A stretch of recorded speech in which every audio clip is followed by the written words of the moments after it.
Bienvenidos a Barman en Red. Espero que estéis muy bien. Nos vamos a hacer un chocolate.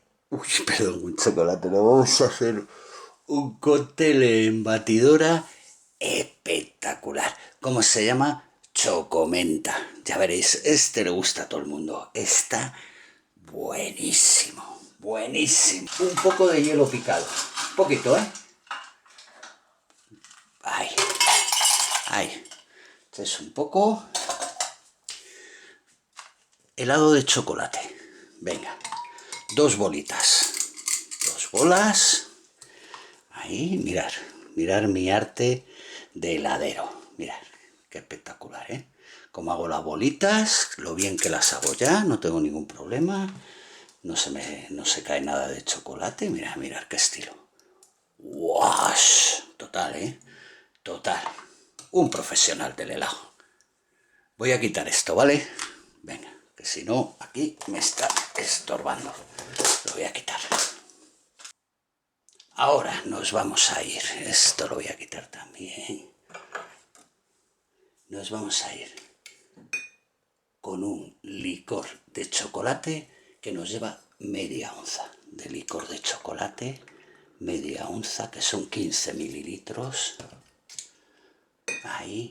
Media onza de licor de menta. 15 mililitros. Ahí. Media onza de vodka, 15 mililitros de vodka, y de crema de whisky, Baileys, voy a usar yo 2 onzas, 60 mililitros. Mirar qué chocomenta. ¡Buah! 2 oncitas. Ahí. ¿Qué vamos a hacerle? Un batido, ¿vale? Que nos quede espesito así, pero no un frozen, ¿eh? Un batidito.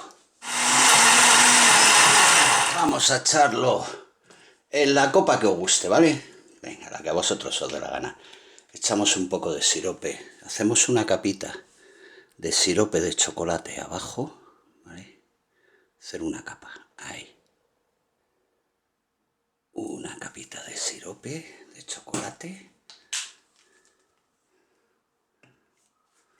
Venga, echamos la mezcla, veis, así que quede cremosita. Ay, mirar los cachos de laos ahí. ¡Oh, qué rico! A mí es que esto me gusta mucho, ¿eh? Yo soy muy goloso. Entonces, ¿sabéis esto? Mirad qué bonito queda, ¿eh? Queda espectacular. Cogéis Nathan Spray, chantilly, cualquier cosita de estas. Le hacéis una capita por ahí. Una capa ahí con mucha alegría. Venga. Ahí. Y una virutita de chocolate o lo que os dé la gana, decorarlo con lo que os apetezca. Por ahí una virutita de chocolate y nos queda esto espectacular. Venga. Pues ahí tenéis, en un momento, el cóctel Chocomenta, de los que le gusta a todo el mundo. Esto está espectacular. Espero que lo hagáis, que lo disfrutéis y sobre todo, y lo más importante, que seáis felices. ¡Chao!